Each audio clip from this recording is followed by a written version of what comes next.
Estem ara al Museu de la Vida Rural, concretament en la primera planta, que és la planta dedicada a la trilogia mediterrània del blat,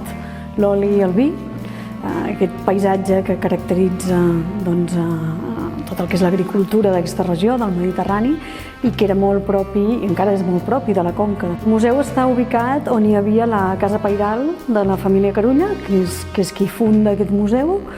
i el museu neix amb aquesta voluntat de mantenir viu aquesta memòria i aquesta cultura del món rural, i això que tenia tot el sentit del món l'any 88 va evolucionant. L'any 2009 el museu s'amplia, es replanteja una mica la museografia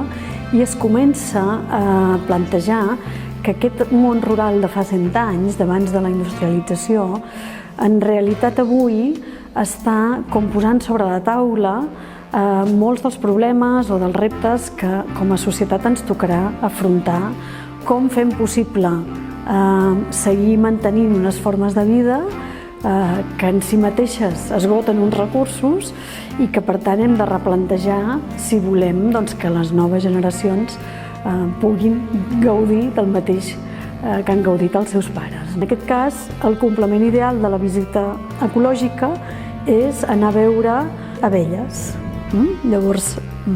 l'activitat és molt experiencial i tu et poses el vestit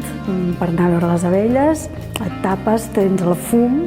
i vius l'experiència del que és un eixam d'abelles, tocar-les, de sentir-les, d'extreure la mel.